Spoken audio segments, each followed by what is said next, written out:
1절을 봉독하겠습니다.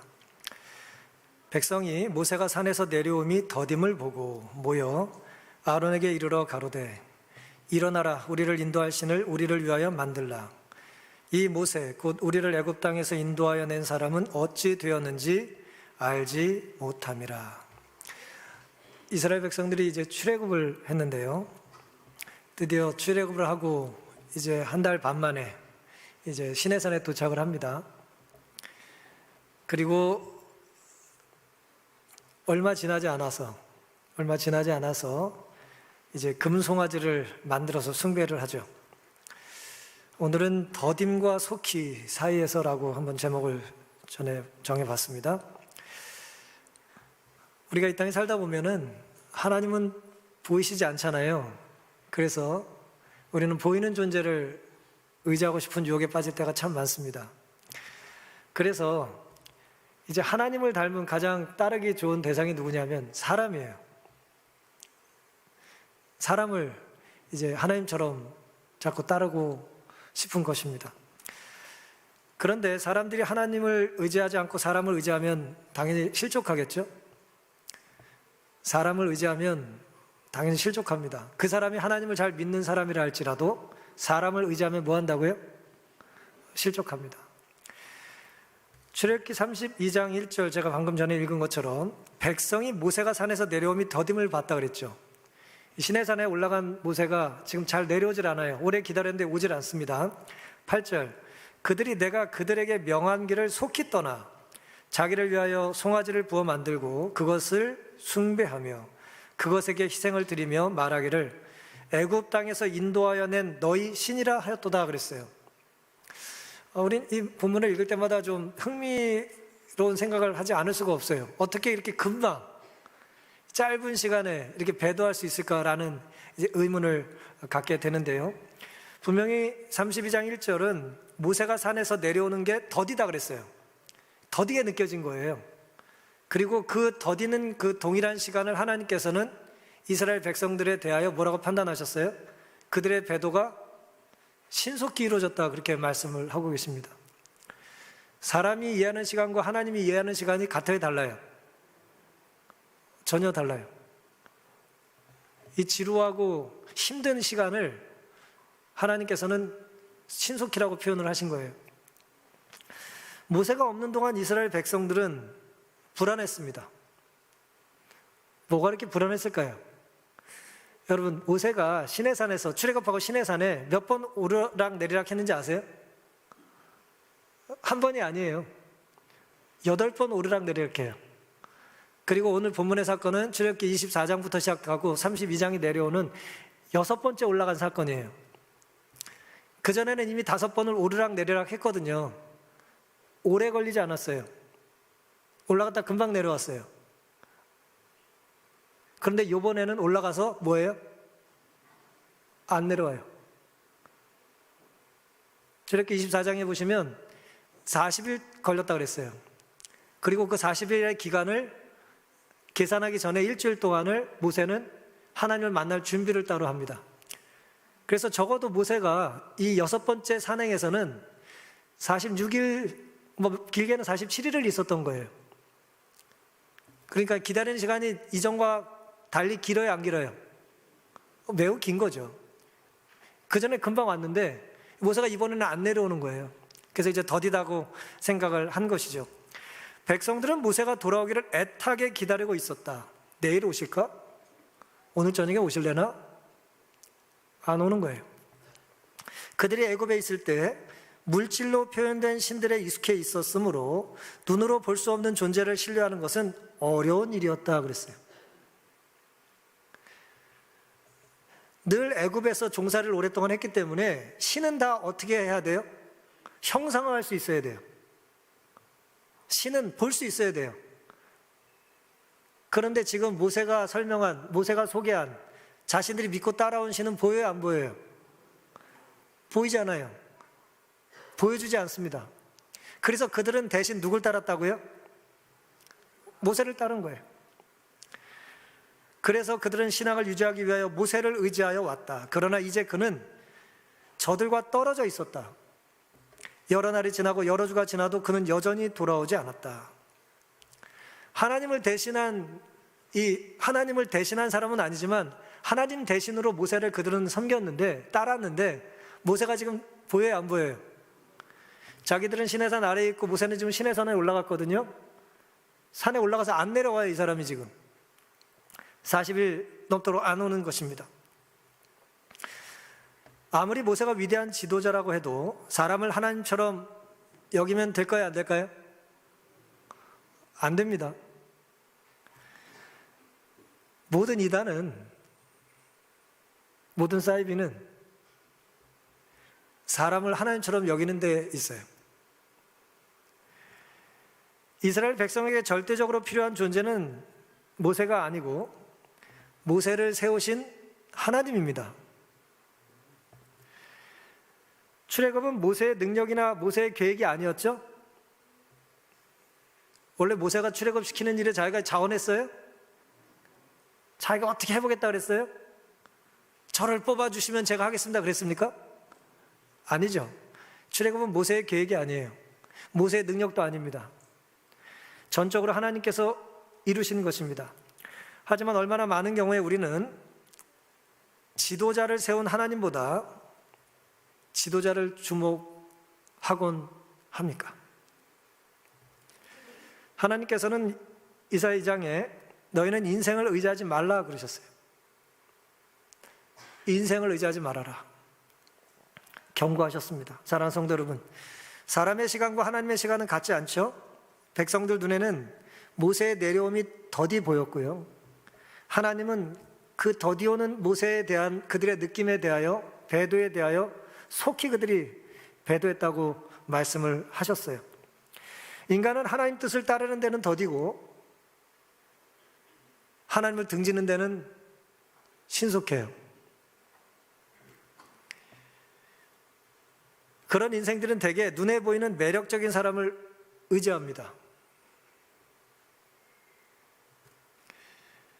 아무리 모세라도, 아니 다윗, 삼손, 그 어떤 사람이라도 하나님을 대신에 의지할 수 있는 대상이 될 수는 없습니다.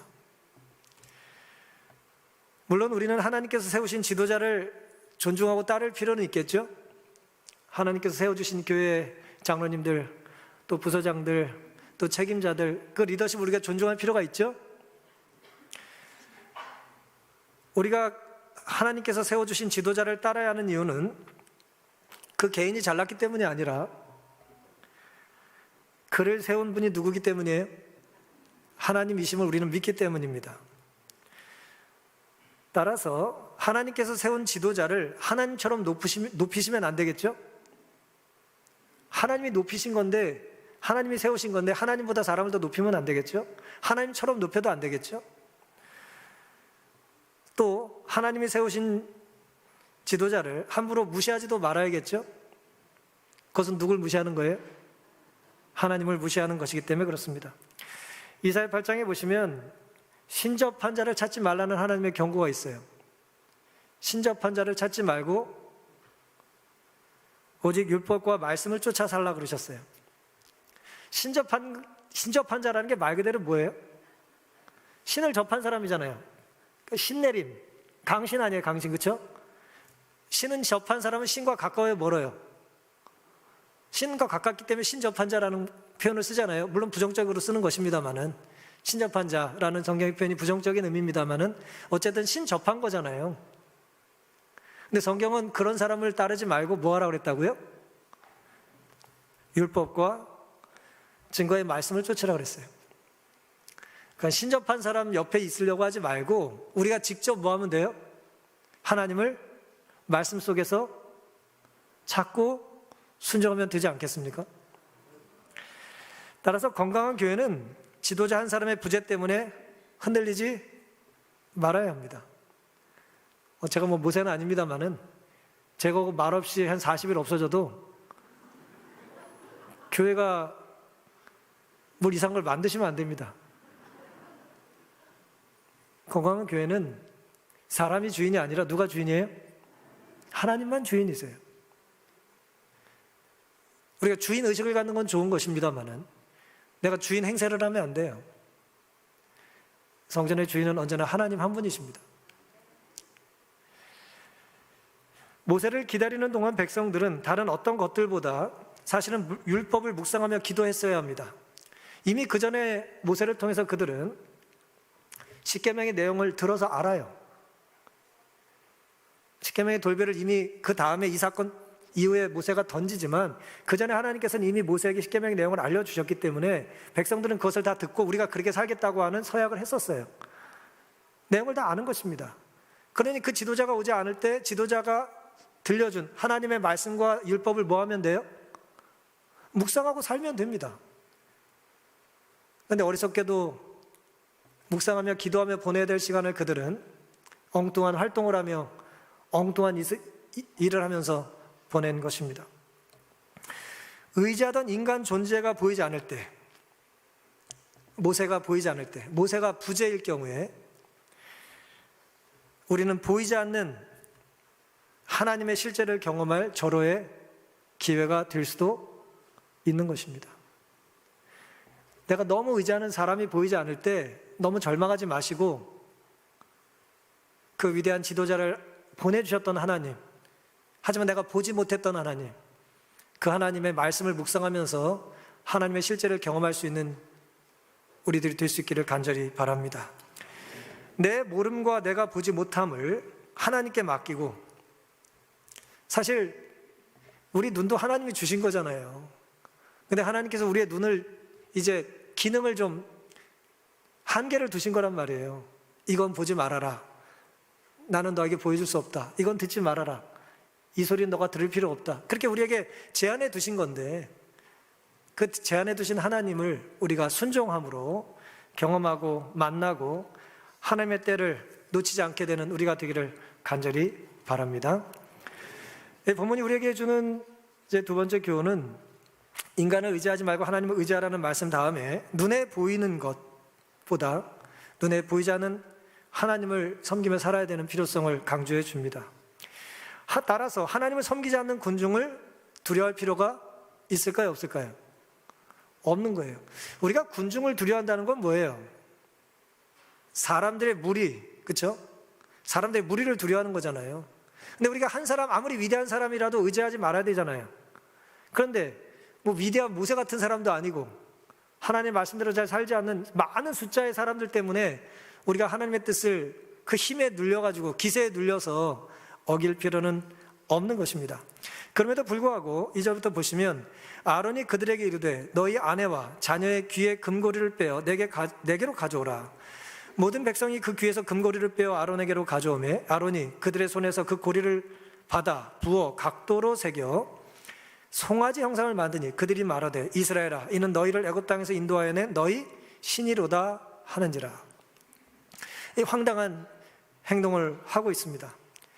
아론은 백성들이 모세의 부재를 틈타서 자신들을 인도할 신을 만들라는 그 강력한 힘에 밀려서 지도자 같진 않죠. 지도자의 덕목을 갖고 있지 못해요.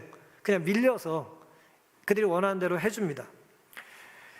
애굽 사람들이 신의 상징으로 존경했던 대상물 중에 황소나 송아지가 있었는데요. 애굽에서 이런 형태의 우상을 숭배하던 사람들이 송아지를 만들어 경배하자고 제안했다는 거예요. 거기에 익숙했던 사람들이 그 전에 우리가 섬기던 그 신을 우리도 만들자는 거예요. 근데 이왕 만들 거 뭘로 만들어야 돼요? 좋은 걸로 만들어야죠. 귀한 걸로 만들어야 되잖아요. 그래서 이제 그때나 지금이나 금은 좋은 거니까 이제 금을 가지고 우상을 만든 것입니다. 그런데 구름이 당시에 시내산에 멈춰 있었어요. 무슨 뜻이죠? 시내산에 멈춰 있었다는 얘기는 구름이 움직이지 않는 거니까 움직이면 돼야 안 돼요? 움직이지 말라는 거잖아요. 하나님이 멈추는 곳에 멈추고 하나님이 가라는 곳에 구름을 따라 가는 것인데 구름이 지금 계속 40일째 멈춰 있단 말이에요. 그러니 움직이지 말아야죠. 움직이지 말라는 얘기는 뭐와 같아요? 하나님이 명하지 않은 건 하면 안 되는 거잖아요. 언제나 마찬가지입니다만 특별히 그때 그런 상황이었던 것이죠. 따라서 그들이 모세가 보이지 않으니까 우리가 어디로 갈지 모르겠다라고 두려워할 시간이 사실은 아니고 그 자리를 지키는 것이야말로 가장 확실하게 하나님의 뜻을 경험할 수 있는 기회였던 것입니다. 그러니까 하나님이 명하신 곳에 우리가 가면 되고요. 또 다른 말씀이 없으면 그 자리를 뭐 하면 돼요? 그 자리를 지키시면 되는 거예요. 그런데 사람들은 어리석게도 우리가 더 이상 인도함을 받지 못한다는 얘기를 하는 것입니다. 모세가 안 보이니까 그렇게 불안했던 것입니다. 백성들의 교만한 탐심이 그런 희생을 거절할 것이라는 기대를 가지고 그는 우선 모든 백성들에게 금 귀걸이를 모아오라고 명령했다. 아론이 그랬다는 것이죠. 그러나 그들은 자원하여 그들의 장식물을 내놓았고 그는 이것들을 가지고 애굽의 신들을 모방하여 송아지 형상을 부어 만들었다 그랬어요. 아론이 이 바보가 아니니까 이 사람이 말만 잘하는 게 아니라 똑똑한 사람이거든요. 이 사람이 생각을 하는 거예요. 어떤 생각을 해요? 내가 아는 이스라엘 사람들, 내가 아는 사람들은 뭐예요? 탐욕이 있어. 가장 약점이 뭐예요? 물질을 좋아한다는 거예요. 자기가 보기에. 따라서 금을 가지고 오라라고 하면 갖고 올 것 같아요? 갖고 오지 않을 것 같아요? 안 갖고 올 거라고 생각한 거예요. 금 가지고 와 그럼. 신을 만들든 하지 뭐. 안 갖고 올 줄 알고 한 말이에요. 근데 그 사람들이 뭐예요? 열심히 자원해서 많이 갖고 왔어요. 그래서 이런 일이 이제 벌어진 것입니다. 근데 우리가 여기서 생각해 볼 게 하나 있습니다. 당시 이스라엘 백성들은 자신들이 만든 금 송아지를 우상이라고 생각했을까요? 우리는 너무나 당연하게 우상이라고 생각을 하는데 그 사람들에게 물어도 당신들은 우상을 만들었다고 생각합니까? 라고 물으면 그들이 그렇게 대답할까요? 이 둘째 계명은요, 단순하거나 쉬운 게 아닙니다. 그들은 자신들이 형상해서 만든 송아지 신을 우상이라고 생각하지 않았을 가능성이 많아요. 무슨 뜻인가? 화이사 말씀을 읽어드리겠습니다. 백성들은 하나님을 나타내는 표상, 곧 모세를 대신하여 하나님을 나타내는 표상, 곧 모세를 대신하여, 이전에 모세를 하나님처럼 섬겼잖아요. 이제 모세가 안 보이죠? 이제는 모세를 대신하고 하나님을 대신하면 뭐가 필요해요? 뭔가 표상이 필요하다는 거예요. 그들을 인도할 어떤 형상을 갈망하였다. 하나님을 완전히 믿지 않는다는 것이 아니라 하나님을 믿되 어떤 하나님을 믿고 싶은 거예요? 보이는 하나님을 믿고 싶은 거예요. 그들을 인도할 어떤 형상을 갈망했다. 우상을 만든 자를 제의를 우상 숭배라고 용감하게 지적한 소수의 무리는 공격을 당하고 거친 취급을 받았으며 혼란과 흥분 속에서 마침내 그들의 생명을 잃고 말았다 그랬어요. 무슨 얘기예요? 우상 숭배하지 말라고 얘기를 하는 사람들에게 군중들이 그들을 뭐 했어요? 죽였어요. 뭘 하면서 죽였겠어요? 뭘 하면서 죽였겠어요? 이게 왜 우상 숭배예요? 우린 하나님을 섬기고 있는데 왜 자꾸 우상이라 그래? 라고 하면 죽인 거예요.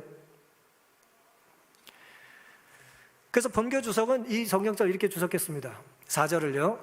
그 금송아지는 어떤 이방신이 아니라 참 하나님에 대한 유형적 표현이었을 것이다 그랬어요.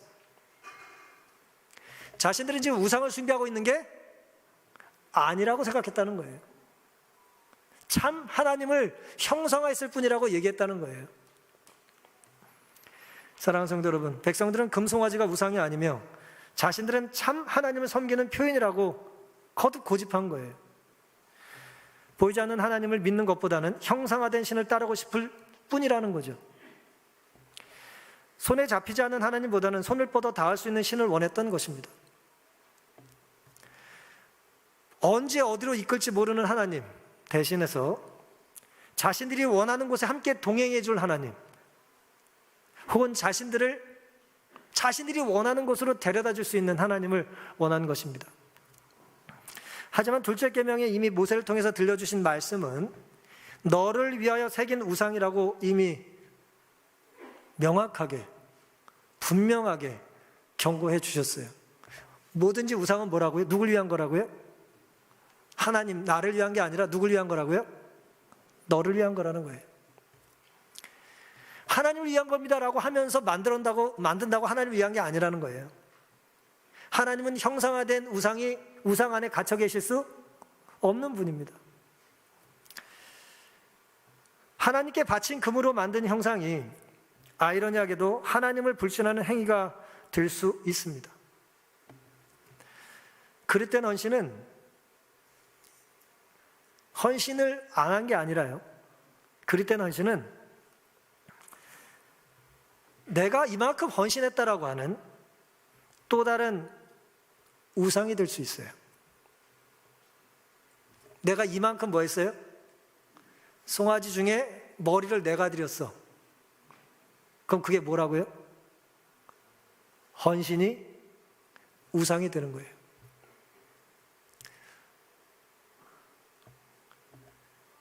하나님은 그 어떤 것으로도 묘사될 수 없고 갇혀 계실 수 없습니다. 따라서 성소를 하나님께서 지으라고 하시면서도 하나님의 형상이 성소 안에 있어요, 없어요?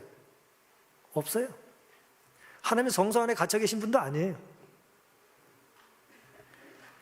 물론 성전을 꾸미는 것은 좋은 것입니다. 가장 좋은 것을 구별해서 하나님께 영광 돌리기 위하여 성소에 기명을 만들고 꾸미고 금주를 달고 좋은 것이죠. 문제는 성상 같은 것에 예배에 준하는 행위를 돌리는 것입니다. 그게 이제 우상숭배가 되는 거예요. 인간의 헌신과 인간의 작품성과 인간의 능력을 더 높이는 거예요. 요한복음 16장 2절에는 사람들이 너희를 추리할 뿐 아니라 때가 이르면 물은 너희를 죽이는 자가 생각하기를 이것이 하나님을 섬기는 예라 하리라 그랬어요. 사람을 죽이고 핍박하면서 이게 뭐라고요? 하나님을 섬기기 위해서는 이것이 당연하다고 말한다는 거예요. 하나님을 대적하고 있으면서도 하나님을 섬기는 일이라는 주장은 사탄의 주장입니다. 하나님을 대적하는 세력이 점점 크기 때문에 그 숫자에 놀라서 혼자라도 하나님의 뜻을 따르는 일을 타협하고 포기했던 아론 같은 어리석음이 우리에게 없게 되기를 간절히 바랍니다. 이 본문이 우리에게 주는 마지막 교훈은요, 하나님과 우상은 결코 조화될 수 없다는 거예요. 타협이라는 것은 한번 하게 되면 점점 더 타락할 수밖에 없는 것입니다. 출애굽기 32장 5절입니다. 아론이 보고 그 앞에 단을 쌓고 이에 공포하여 가로되 내일은 여호와의 절일이니라 하니 이튿날에 그들이 일찍 일어나 번제를 드리고 화목제를 드리고 앉아서 먹고 마시며 일어나 뛰놀더라 그랬습니다. 아론은 금송아지를 만드는 걸 허락한 것도 모자라 이제는 자기 입으로 내일은 하나님을 위한 특별한 절일이라고, 특별한 축제의 날이라고 자기 임의로 선포를 합니다. 그는 금신상을 백성들이 만족히 여기고 환대하는 것을 보고 그 앞에 제단을 쌓고 내일은 여호와의 절일이라고 선포합니다. 여호와의 절일이라는 구실하에 그들은 폭식과 경박한 주연에 스스로 빠져들어갔다 그랬어요. 원래 의도는 그게 아니었잖아요. 아론이 가져오라 그러면 안 가져올 거야. 근데 가져왔어요. 그리고 뭘 만들었어요. 근데 만들고 나니까 사람들이 좋아해요, 안 좋아해요? 사람들이 자꾸 좋아해요. 그러다 보니까 더 그 사람들 좋게 해주려고 임의대로 이제 축제의 날을 선포하는 것입니다. 그리고 주연을 베풀고 애굽에서 하던 일을 흉내내서 아주 음란한 행위를 한 거예요. 하나님의 이름으로 제물을 드린 다음에 하나님의 허락하에 혹은 하나님의 명령하에 아주 음란한 일을 했던 것입니다. 말세의 특징을 우리는 사랑의 변질이라고 말하고 합니다. 사랑이 식어지는 거죠. 그렇죠? 불법이 성함으로 사랑이 식어질 거라고 마태복음 24장에 말씀하셨는데 바울은 디모데후서에 사람들은 말세에 뭐라 그랬어요? 자기를 사랑하고 또 뭘 사랑해요? 돈을 사랑하고 쾌락을 하나님보다 더 사랑할 것이라고 말을 했습니다. 사랑이 없어지는 게 아니에요. 사랑의 대상이 바뀐 거예요. 섬기지 않은 게 아니에요. 섬김의 대상이 섞인 것입니다. 하나님도 섬기고 모두 섬겨요. 내 쾌락도 섬기고 싶은 거예요. 하나님과 우상을 함께 섬길 수 없음에도 불구하고 타협을 시도했고 지금까지는 타협의 결과가 좋아 보이는 것입니다. 하지만 우리가 살기 위해서 반드시 도려내야 될 것이 있습니까? 살기 위해서는 잘라내야 될 게 있나요? 그걸 이제 죄라고 하는 것입니다. 죄는 품고 안고 같이 갈 수 있는 게 아니에요. 우리가 죄와 죄인을 당연히 구분해야 됩니다만은 죄는 내가 끌어안고 갈 게 아니에요. 빨리 도려내면 빨리 도려낼수록 나에게 좋은 것입니다. 여호수아는 여호수아 24장에 우리가 섬길 자를 언제 택하라 그랬어요? 오늘 택하라 그랬어요.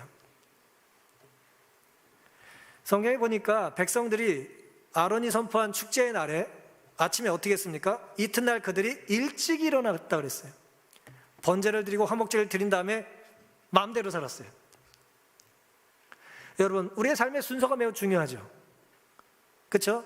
먼저 그의 나라와 그의 의를 구하는 건 중요합니다. 그럼 먼저 구하라 하면 나머지는 마음대로 해도 됩니까?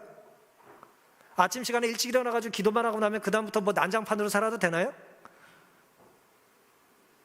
성전에 가서 기도하고 나면 출입구 나가가지고 교회 밖에서는 내 멋대로 살아도 되나요?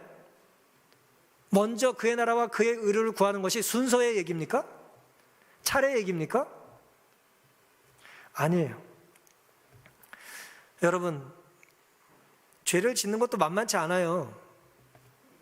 죄를 잘 지려면 일찍부터 져야 됩니다. 그 어설프게 대충 지는 건 잘 지는 거 아니에요. 아침 일찍 일어나서부터 죄를 집니다. 부지런하고 정성을 기울여야 돼요. 하나님을 대적하는 행위도 정성이 들어가야 됩니다. 목욕 재개하고 말이에요. 시간 딱 맞추고 12시가 돼야 귀신이 오시기 때문에 시간, 시집 잘못 온 며느리는 막 시간 땡기자 그러고, 하나님을 믿지 않는 사람도 얼마나 정성껏 사는지 몰라요. 헌신과 합심, 열광적 흥분이 그릇된 방향을 추구할 때는 너무 위험합니다. 한 목소리를 낼 때 정말 위험한 거예요. 오늘날에도 향락에 대한 사랑이 얼마나 자주 경건의 모양으로 분장되는가. 히브리 사람들이 하나님과 더불어 그분의 음성을 순종하겠다고 엄숙한 언약을 세운 지 며칠도 되지 않았다. 아직도 하나님의 영광은 회중이 볼 수 있는 시내산 꼭대기에 떠 있었다. 왜 성령께서 우리를 온전히 정복하지 못하실까요? 그리스도의 대리자로서의 성령의 역할을 총체적으로 인정하는 것과, 우리가 성령의 역할을 인정하는 것과 회개를 요청하는 책망자로서 성령의 역사를 받아들이는 것과는 차이가 있다고 했어요. 성령의 능력을 인정하는 것과 그분을 내 삶의 주인으로 받아들이는 건 같아요, 달라요? 전혀 다른 거예요. 많은 사람들은 저희가 하나님께로부터 멀리 떠나 있다는 것을 의식하고 이 같은 상태를 개선하고자 애를 쓰고 있으나 저희 자신을 십자가에 못 박지는 않는다고 그랬어요.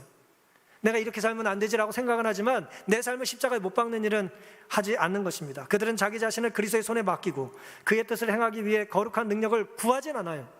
내가 거룩해지는 게 두려운 거예요. 내가 전적으로 하나님께 쓰임 받는 게 두려운 거예요. 그만큼은 나에게 헌신과 봉사를 원하시지 않으면 좋겠어요. 거리를 유지하고 싶은 것입니다. 하나님, 거기까지만 하겠습니다. 여기까지가 제가 할 수 있는 전부입니다. 이게 최선입니다. 그 다음부터는 좀 곤란합니다 라고 우리의 삶의 혹은 우리의 헌신의 정도를 누가 판단해요? 내가 정하고 싶은 것입니다. 그들은 막연하게 저희 결함을 시인하나 그 죄를 낱낱이 구별하여 버리지는 않는다. 따라서 악을 행할 때마다 우리의 이기심은 점점 강하게 된다 그랬어요. 우리가 양보하고 우리가 타협하고, 부정적인 의미에서 양보요, 조화되기 위해서 애를 쓰는 것, 분명히 잘못된 것인지 알지만 우리가 어쨌든 화합이 중요하다고 생각하면서 화합하려고 할 때가 있거든요. 그리스도가 우리에게 원하는 하나는 그런 의미의 하나가 아니죠. 사랑하는 성도 여러분, 성령께서 우리의 전부를 차지하실 수 있도록 우리 자신을 오늘 십자가에 못 박을 수 있는 결심이 있게 되기를 간절히 바랍니다. 저는 못합니다, 저는 안 합니다, 그렇게 말씀하지 마시고 주님 원하시면 저를 십자가에 못 박아주시고 저를 사용하여 주십시오라고 하는 고백이 우리에게 있게 되기를 간절히 바랍니다. 조금만 도와주시면 내가 어떻게든 해보겠습니다 라고 말하지 마시고 하나님, 전부 저를 사용해 주십시오 라는 고백이 있기를 간절히 바랍니다. 우리는 선이든 악이든 내가 택할 때마다 그 대상을 담게 되어 있어요. 따라서 막연한 결함 시인이 아니라 낱낱이 우리의 죄를 고백함으로 성령을 붙잡는 삶을 살게 되시기를 간절히 바랍니다. 뭐든 하늘에 가져갈 것이 아니라면 지금 우리의 몸과 마음의 생각에, 몸과 마음에, 우리의 생각 속에도 품을 이유는 없겠죠. 지금 이 이스라엘 백성들은 우리에게 두 가지를 보여줘요. 그들이 굉장한 물질 혹은 굉장한 탐욕, 굉장한 쾌락을 추구하는 것처럼 보여지면서도 동시에 뭐예요? 과감하게 그들이 가진 가장 귀한 걸 뭐 했어요? 또 내려놨잖아요. 그렇죠? 우리가 쾌락주의라는 이름으로 살든 금욕주의의 이름으로 살든 그것 자체는 모호하고 애매한 거예요. 문제는 뭐냐? 그것을 내 뜻을 이루기 위한 수단으로 하나님의 이름으로 악용하는 게 문제가 있는 거예요. 하나님 우리가 즐겁게 사는 걸 좋아하시죠. 하지만 하나님 없는 쾌락은 무슨 의미가 있겠습니까? 우리가 절제하고 뭐 필요하면 금욕적으로 사는 게 좋겠죠. 하지만 하나님이 빠진 금욕주의가 무슨 의미가 있겠어요? 누굴 위해서 안 먹고 누굴 위해서 안 자는 겁니까? 결국 나 자신을 높이기 위하여 하나님보다 나를 앞세워서 또 다른 형태의 송아지 같은 것이 되지 않겠습니까?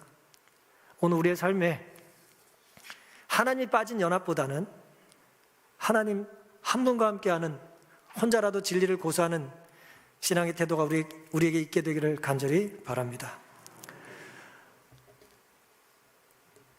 에릭 살로몬센이라는 사람이 있었어요. 에릭 살로몬센, 이름이 어렵죠? 이 사람은 태어났을 때 아버지가 누군지를 몰랐어요. 우리가 아버지를 아는 이유는 뭡니까? 나랑 비슷한 사람이 자꾸 어렸을 때부터 네가 내 아들이다라고 얘기하기 때문이잖아요. 그렇죠? 또 안 닮았어도 막 우기잖아요. 세뇌당하고 경험적으로 아는 거죠. 근데 이 사람이 태어났을 땐 아버지가 없었어요. 아버지가 누군지 몰라요. 그런데 엄마는 흑발이었고 덴마크 유대인이었는데 이 에릭은 눈동자가 푸른 눈이고 금발의 아이였어요. 그러니까 유대인이 아니에요. 유대 정통 유대계가 아닌 거예요. 근데 엄마가 아버지가 누군지를 몰라. 엄마가 이 아이의 아빠가 누군지를 몰라요. 그러니까 알려줄 수가 없는 거지. 그렇게 이제 자랐어요. 그러다가 아이가 3살 때 이 엄마가 이제 유대인이었기 때문에 유태계 남자를 만나서 이제 결혼을 다시 합니다. 소아과 의사와 결혼했는데 그때 이 아이의 이름을 에릭 홈부르거로 바꿔요.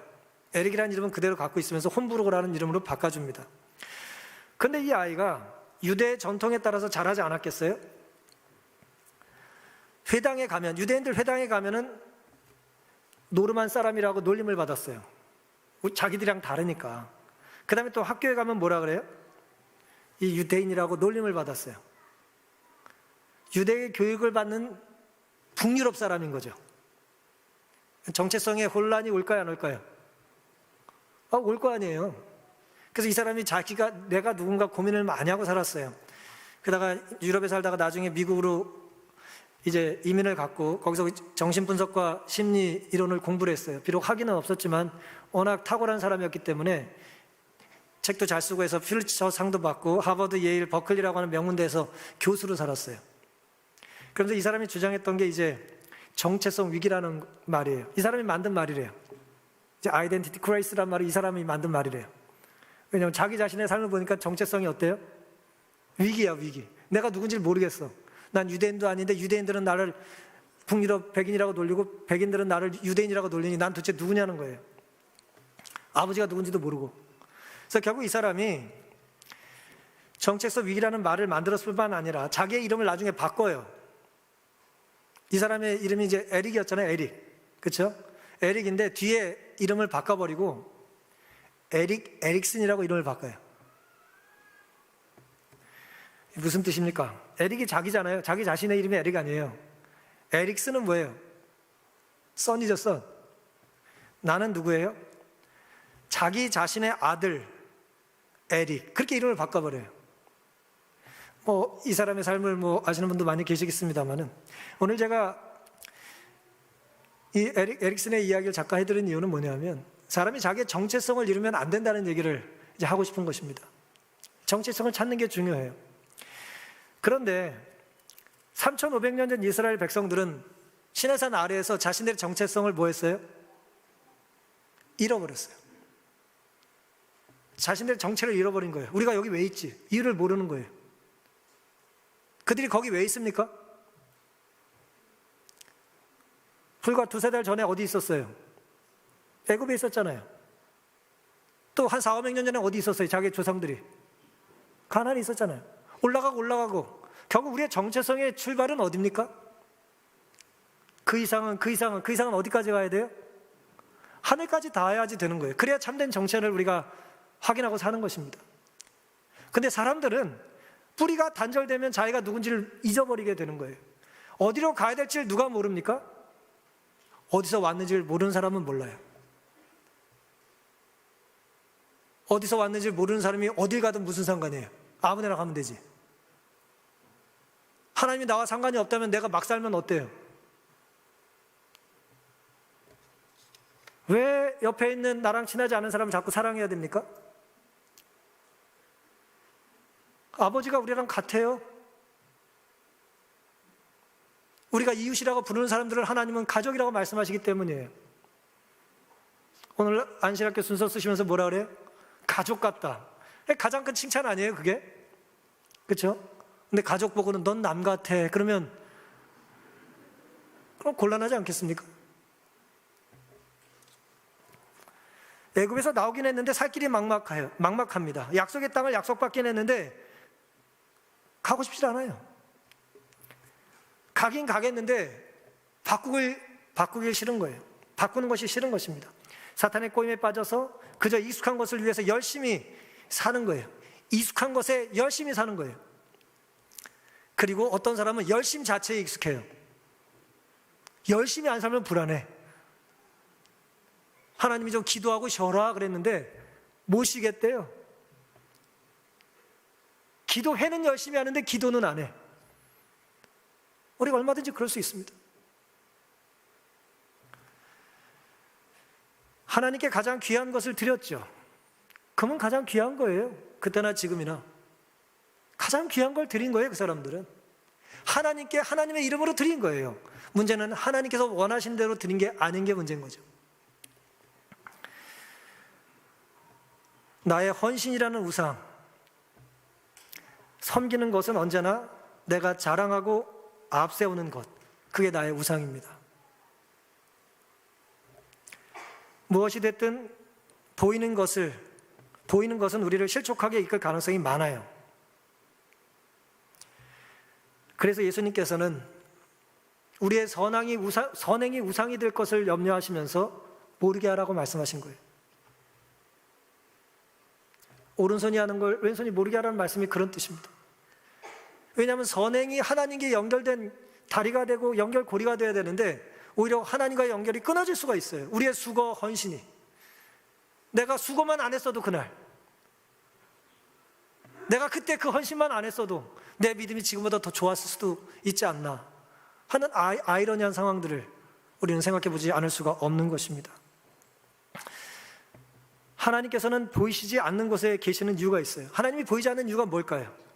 만약 하나님이 눈에 보인다면 우리는 너 하나님 몇 번 봤냐? 10번? 말도 하지 마. 난 셀 수 없이 많이 봤어. 얼마나 또 자랑을 하고 또 주변 사람들에게 스트레스를 주겠습니까? 그게 우리가 다 시험 받기 쉬운 금송아지 같은 것입니다. 혹 불시험을 겪고 계시다면 이상한 일로 여기지 마시기를 간절히 바랍니다. 왜요? 주님 고난에 동참할 기회로 여기며 기뻐하라는 베드로의 말씀이 있기 때문입니다. 아브라함, 요시야, 헷셀의 인간은 혼자가 아니라는 책에 있는 말씀인데요, 하나님에 대한 응답은 복사될 수 없다고 그랬어요. 카피가 불가능해요. 하나님께서 우리에게 어떤 질문을 하세요. 철학은 인간이 질문하지만 참 종교는 신이 질문한다는 말이 있거든요. 하나님의 질문에 우리가 각자 대답을 해야 되는데 그 대답은 뭐 할 수 없다고요? 남의 것 베낄 수 없다는 거예요. 복사가 불가능합니다. 우리 각자 모든 영혼은 원본을 지니고 있어야 된다고 그랬어요. 내 답을 하나님이 듣길 원하는 거예요. 그리고 다음 페이지, 하나님, 그분은 가장 중요한 분이 아닌 한 하나도 중요하지 않은 분이다 그랬어요. 여러분, 우리의 삶에서 하나님을 첫째로, 하나님을 전부로 삼지 않으신다면 하나님은 나와 관계가 없는 분이에요. 하나님은 그런 분입니다. 하나님은 2등, 3등 필요 없으세요. 하나님은 1등뿐 아니라 전부를 원하세요. 우리의 전부를. 근데 오늘 우리가 하나님을 두 번째로 섬기거나 혹은 첫 번째로 섬긴다고 하더라도 두 번째부터 내 마음대로 산다면 우리는 하나님을 제대로 믿고 있는 것이 아닙니다. 하나님도 믿고 있는 거예요. 하나님만 믿어야 되는 사람들이. 지금 풀기 어려운 힘든 문제를 혹 안고 계십니까? 영생과 구원의 문제에 관한 어려운 문제를 갖고 씨름하신 분이 분명히 계실 거예요. 내가 어떻게 살아야 되는지 힘들고 괴로워서 지금 성전에 못 온 분도 계실 수 있고 괴로워하는 분이 계실 수 있습니다. 그때 우리가 어떤 답을 해야 돼요? 적어도 남의 답은 베끼지 마세요. 하나님은 그 답을 듣길 원하시는 게 아니에요. 남의 답 베끼지 마시고, 근데 남의 답을 베껴서 답을 했어요. 근데 그 답이 오답이야. 그럼 내 구원은 어떻게 됩니까? 남 흉내내고 평생 살았는데 구원이 없어요. 남들조차 열심히 헌신하고 살았는데 구원이 없어요. 내 구원에 관한 문제에 있어서는 남을 흉내내지 마시고 오직 나만 답할 수 있는 원본의 그 답을 고백하며 살 수 있기를 간절히 바랍니다. 어떤 상황이든 하나님은 가장 중요한 유일한 분이어야 합니다. 그러니 다른 신과 섞지 않게 되시기를 바랍니다. 오늘 우리의 삶에도 더딤과 속죄의 긴장이 있어요.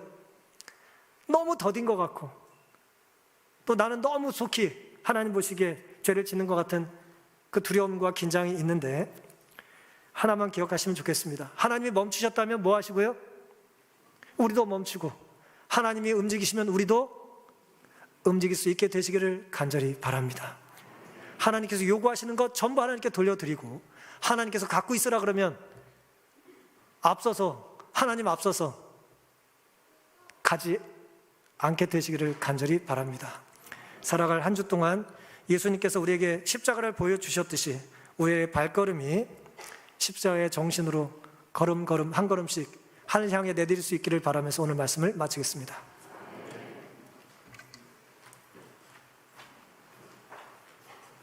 목사님 말씀 감사합니다. 다 같이 기립하셔서 438장 찬미 부르시겠습니다.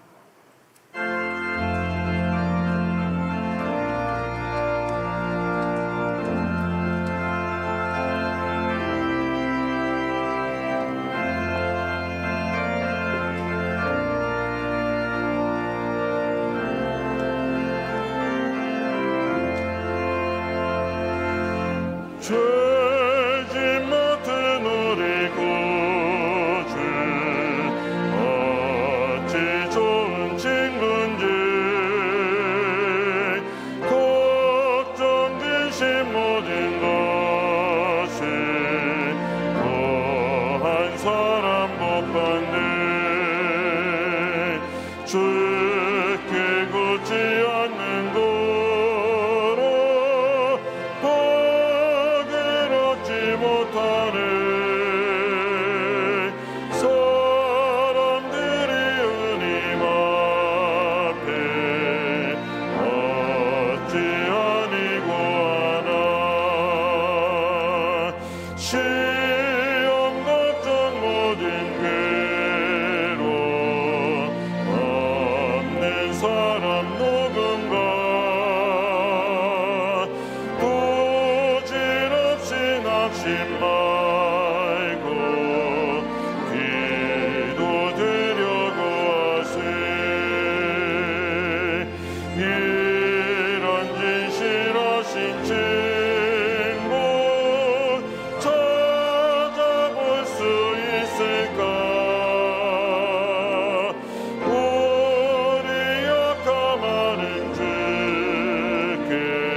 은혜가 많으신 저희들의 아버지 하나님, 말씀에 속히 순종하고 주님의 은혜와 사랑 안에 신실히 살아가는 우리 모두 될 수 있도록 하나님 성령으로들 함께해 주시기를 바라며 사랑의 예수님의 이름으로 간절히 기도드립니다.